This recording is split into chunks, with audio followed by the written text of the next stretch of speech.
everyone out there, I believe we've had some fantastic time in this past week. Merry Christmas again, despite the fact that it's not Christmas Day, but we believe that the Yuletide season has blessed us immensely. And of course, it's Counseling Hour. Keep your dial locked here, 88.7, your host, Kafui Mills Odoi. Today, we're going to have some exciting conversations. I know we've all been trying to see how we can now build a better next year, how we can have some perspectives to well-being, how we can now respond better, bounce back, and all that. We're going to kickstart that conversation. And yes, welcome back, Dr. Kojo Koba-Isel, CEO, Health Essentials. Thank you so much, Kafui. It's been ages. Oh, yes. It feels like, a year. I think your people are pulling us apart, but we refuse to be pulled apart. We know that you're doing your work. You've always been sharing what you're doing with others and how you're sharing and helping people's lives. And so we're excited about that anyway. Thank you. Awesome. I mean, we know that we are heading towards a new year. This year, people would say, oh, yes, we did all that last year. We did all that, and we are wondering what this year would bring and everything. But for some reason, there is the need for us to focus extensively on our well-being, right? And then set some very good goals towards its achievement and working around the clock to enhance that. What do you think? I believe so. The more we focus on goals, including our health and well-being, the better the outcome. And what 2020 has taught us is that we should not restrict what we know as health. Yeah. It's much, much broader. Yeah. And I think we'll have a chance to sort of, expand a little bit on this. Absolutely. I mean, I've been wondering that as the year comes, I mean, this year we've all seen the disruptions. We've all seen, everything that has caused this year to become something quite memorable and historic. What are those things that we need to put ourselves in readiness for as a new year approaches? When we're looking at positive well-being, taking care of ourselves, etc. Yes. That's perfect. Thank you. Now, what I'm going to do today is I'm going to run through a list of 10 points. I call them 10 commandments of healthy living. Okay. And these focus on different aspects of our health. I see. Right. Now, is it possible to speak louder? Oh, sorry. Okay. Yeah, I'm going to keep it. Is it better now? Yes. All right. Yes. So, now before I dive into the 10 commandments, what I would like all of us to know is that keeping healthy doesn't mean we want to be immortal. Okay. We want to be healthy so that we can do more of the things that we enjoy. Okay. Right. And if we should lose anyone, there are a few things I would like all of us to go home or to be at home or stay at home, enjoy the season with. And the first one is take care of yourself. When you take care of yourself, then everyone else will benefit. Your family, your work, your friends, everyone benefits when you take care of yourself first. We should also know that our health is our responsibility, and so we need to take control. Sorry, Doctor. I think we need to dwell on that point better so that when we say take care of yourself, yes, what does it mean? So that when we move on and we are building on it, it has, a better understanding for others and then clarity. Okay. So you realize that for many of us, what we do in life is we are running around to make sure that everybody is fine. Yes. Forgetting that we also need to be well or to be in a good place to be able to give up our best. Okay. Remember, when you're an empty barrel. There's nothing that you give out. It's better to fill yourself. Then you are water to a thirsty land. Now I'm taking that from a water skill.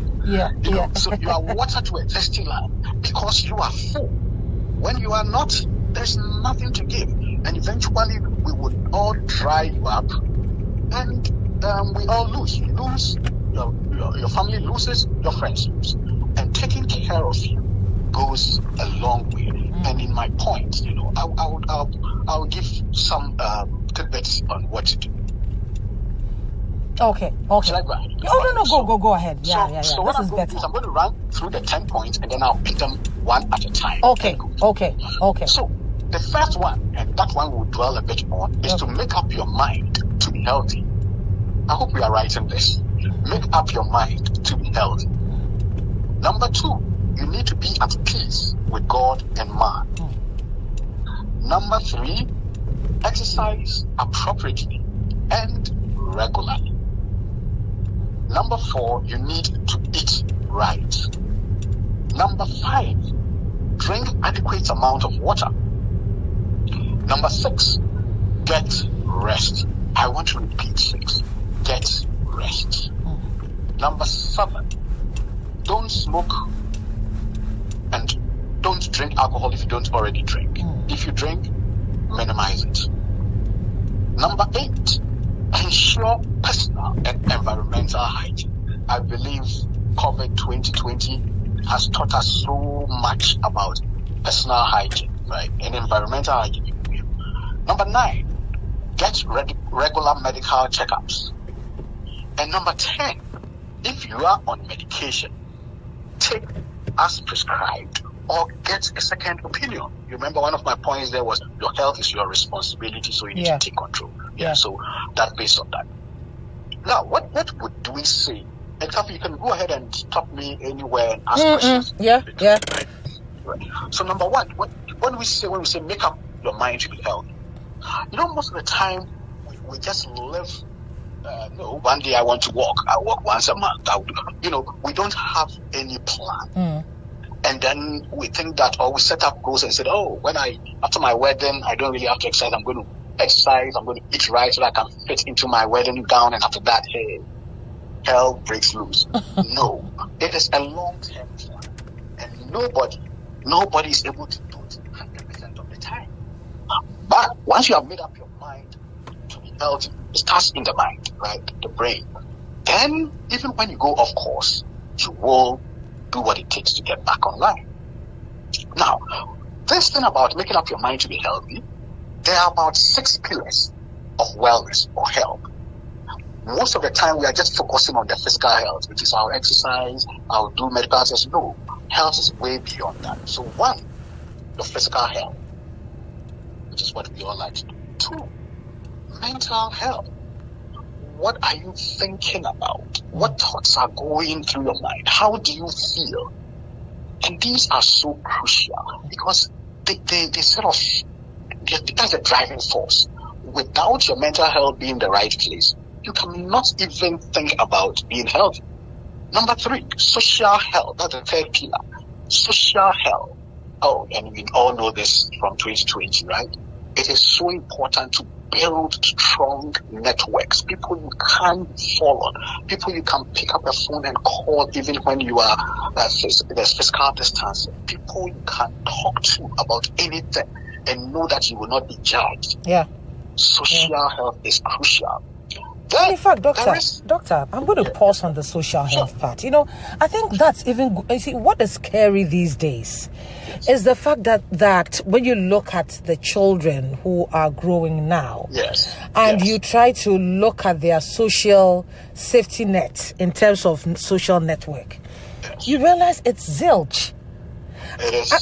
Because gone are the days where you grew up in this area, you grew up in this location, or in this suburbia, or on this premise and all that, and then your neighbors are virtually your friends, your childhood friends, right? Yes. You run across, you can walk from your home to this house, you go and do sometimes it. Barefoot, right? You don't even care. You just don't even.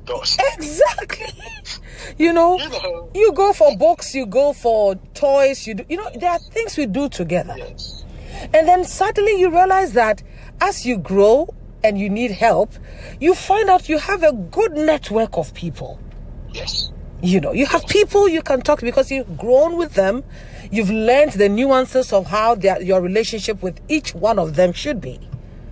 But now, we don't have that. Yes. And unfortunately, they are socially bankrupt. It's a huge challenge. In fact, many of our children these days don't even know how to carry on a conversation with their age mates. No. They would rather go indoors and chat, online, via social media, online, and it's a big challenge. I think we should all make it one of our goals, especially knowing how things can be difficult. And if you realize, especially this season when you've been at home for so long, the impact on their psyche, I think we are underestimating it. Yeah. We need to be doing a lot more work on them. Yeah. So I would say it's important. We should encourage them get offline time to time and actually make physical contact. Learn how to make friends. Learn how to get angry, have quarrels with your friends and resolve it. You know, we need all these things. It brings us together. We form strong bonds, Absolutely. And makes them bounce back better when they have trauma, Yes. And I'm wondering, with the coming year, are we going to see more of all these precautionary measures? Of course, we have to be alive before you can be social, right? Yes. So the precautionary measures are going to be around for quite a while. Yeah. Even with the vaccines, Okay. we need to combine all these protocols. I'm referring to COVID protocols with the vaccine for a while before we can hopefully gradually let go. But there's some that I wish would stay forever. Hand washing, soap and water. When was the last time you had cholera in Ghana? No. And we've been consistently recording cholera cases. Exactly. Hand washing, cut it down. Respiratory illness in children. Yeah. Nosedive. Yeah. So, there are benefits. Absolutely. Good. I think we'll take a break. And there's the Christmas carol we want to enjoy from yours truly, Kafui Milsodoi. And then we come back again. Enjoy Long Time Ago in Bethlehem. Welcome back. And listeners, this is Counseling Hour, your host, Kafui Milsodoi. I'm here with Dr. Kojo Koba-Isel, CEO, Health Essentials. And we are looking at positive ways we can give ourselves good well-being experiences in the coming year, and we are focusing on some 10 commandments. So Dr. Isel, can we continue and see how we can dig deeper? Do the three other pillars, and I'll go to the second point. So then the other pillar is financial health. Okay. There's a baseline amount of money you need that would keep you at peace. Otherwise you're awake all night thinking of what to do. And that has effects as well. So it's important for us to start to learn to plan, invest, put money away for the future, so that we know that, I can afford my medication, I can afford healthy food, etc., etc. Then there is digital health. Now we are spending so much time with or on electronics. We need to be aware. We are in bed with our phones, our laptops. All these radiations, what is happening to us, right? We're spending endless hours. We don't sleep. Our phones are beeping. All these give us problems, and we must learn to balance that work and our health and what we can get from these electronic gadgets. And then finally, there is the spiritual health. You cannot do with that. You need the power of a superior being so that we can sort of, at a point relax and say, look, I need this with God. Stress is a major thing. So this is one of the ways to sort of cut back on stress. You know how prayer helps relieve stress. You know how singing, worship, praise with all help. So those are the 6 pillars that all come into making health. Okay. And then number 2 of the 10 commandments is be at peace with God and man. You remember I said that we need a spiritual aspect. So this is just to reemphasize the point that it is important to have a superior being. And with God and man, we need those social links. And the worst thing of it all is sometimes, you bear somebody a grudge and you're just waiting for that person to fall into your trap so that you can give it to the person. You make sure you give it to the person. Cumulative records. That person doesn't even know what is happening. And so you are traumatizing your heart and your brain. Please don't drink poison and expect it to kill the other person. But sometimes the people really know what they are doing, Doctor. Doctor, sometimes they know what they are doing. Some people, I'm just pulling your legs, don't worry. No, but it's true. Some people know, but majority of the time, the people even think that, this is not a big deal, and they are moving on. And they're moving on. So, the third commandment, yes, you got to exercise appropriately and regularly. Okay. Now we moved away from exercise 30 minutes a day, 3 times a week, and we are more of most days of the week, which means at least 5 days of the week. We expect you to exercise. And exercise shouldn't be, I'm going to the gym. No. Your chores at home, gardening, walking, using stairs, all these things count. And the good news is, you don't need to do your 30, 45 minutes, 1 hour at a go. You can do it in chunks. I see. 10 minutes in the morning, yes. And it adds up, and now research is showing that the benefits are almost as much as if you had done it in one stretch. So now, if I don't have time, it's no excuse. And for majority of us, you and I, we don't need a high intensity exercise. We just need moderate intensity exercise. How would you tell the difference? If I'm doing moderate intensity exercise, say I'm walking, I'm using a treadmill, I'm using a cross trainer, I can keep up a conversation. When somebody is close to me, I can chat with the person and still be able to do my exercise. When I'm panting, and that means the intensity is too high for me. And I see. When I can sing whilst I'm exercising, it means it is not appropriate. It's just too low intensity for me. Right. So number 4 is eat right. The effect that food has on us is amazing, right? Food has a way of either even making us more stressful. We have this habit of eating. No, in fact, let me take my words back. Certain foods can make life more stressful. So you realize that when we are happy, some of us will eat. When we are stressed or sad, sometimes we eat. When we have to celebrate, we eat. Everything we have to do, we like to eat, right? But then you got to be careful with what you pick. Yeah. Right. Now, sometimes you feel that, I'm stressed, I need alcohol. It's going to give more problems down the line. Yeah. I need coffee. You take several cups. That is a problem. It's caffeine, right? But by and large, these things we need to make sure we have in our food. The fruits and the vegetables. These are the things that contain the micronutrients that with COVID we're all scrambling for. We want vitamin C, we want zinc, we want magnesium, these are in our fruits and vegetables. And we should always remember that color counts when it comes to fruits and vegetables. The colors are indications of what they contain. So the ones that are green contain different things from the ones that are orange or yellow. So that is why it's good to get variety. So today you do your kontomire, next time you do your ntrowa. You know what I mean? Yes. And we shouldn't just think that it has to be just foreign vegetables very expensive. I think that's the issue, local ones are very good. When we're saying okra and garden eggs, and the kontomire, ntropo, bokoboko and all that. We used to think that, when we're talking about vegetables, then we are looking at cabbage. Brussels sprouts. I know, kale, all this. But these things are equally good. You understand? Yeah. And then the fruits. Many people would find an excuse that, fruits people are spraying with this.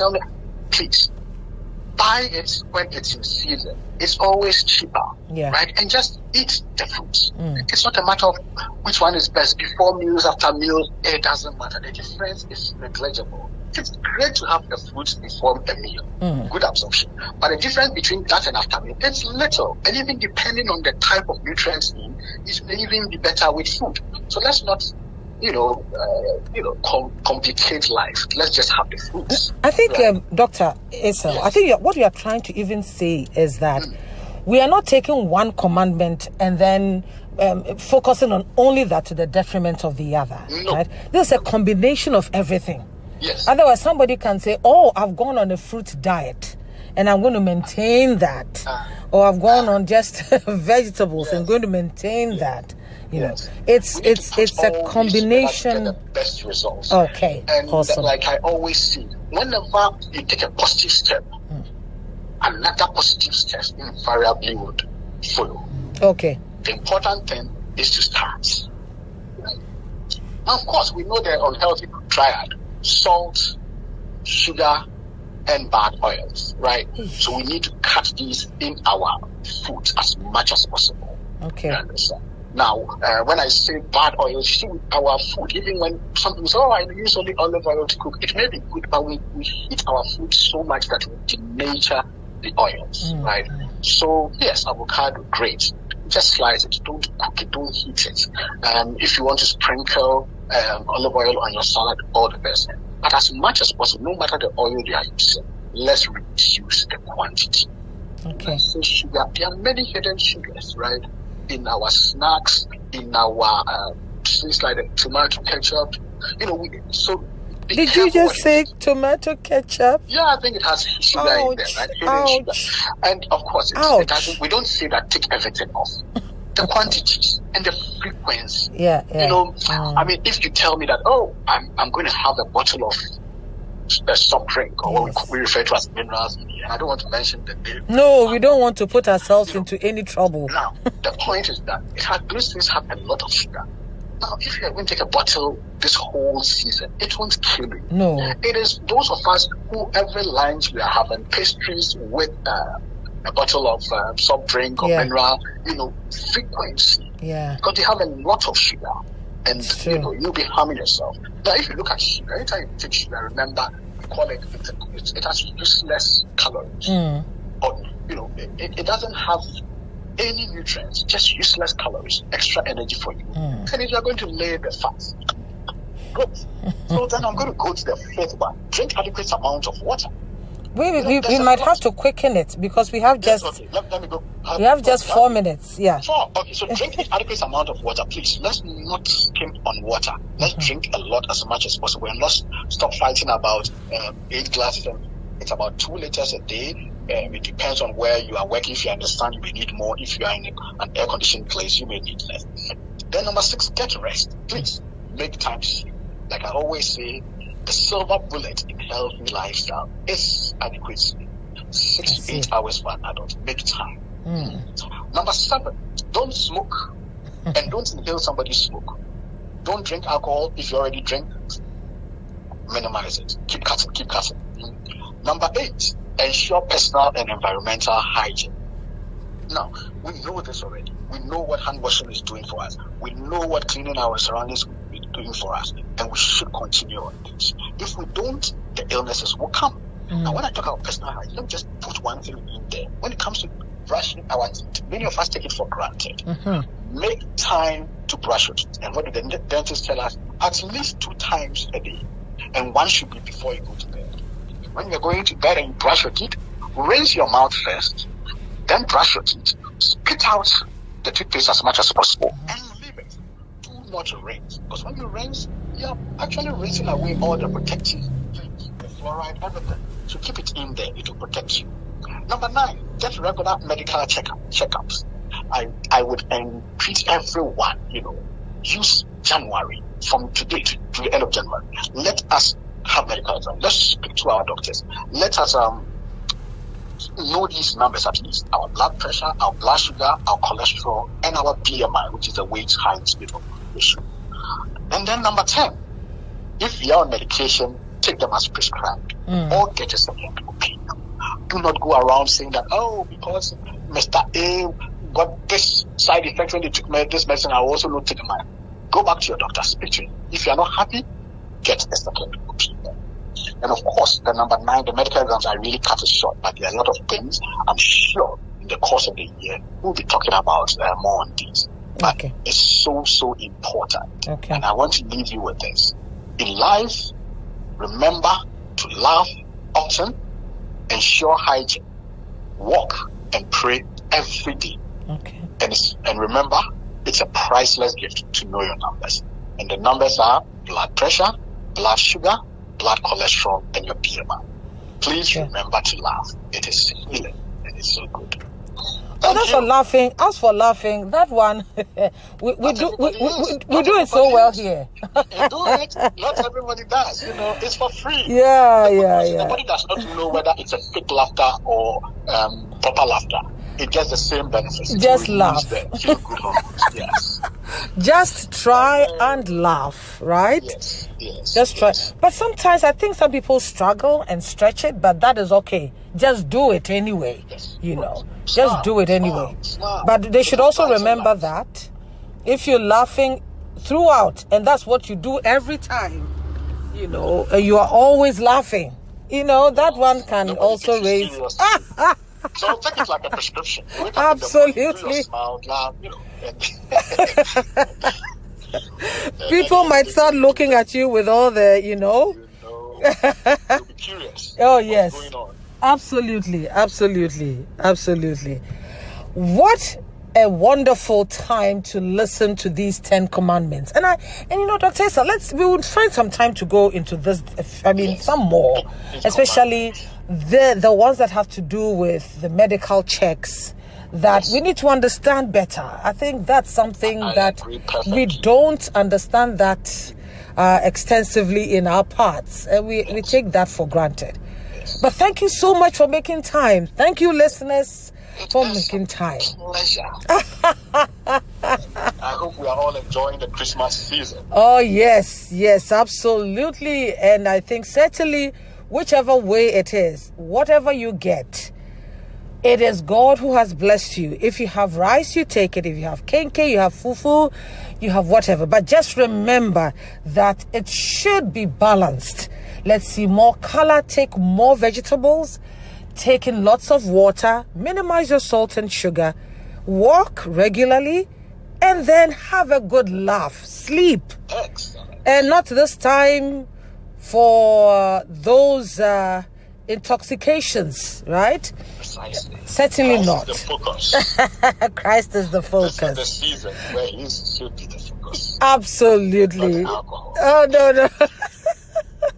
Thank you so much, Dr. Issel. It's a pleasure. Oh, likewise for us here. And we are excited we have you back. And we're both going to wish everyone Merry Christmas. Merry Christmas. And a Happy New Year. I like the healthy part. And from us here, we're both going to say bye-bye.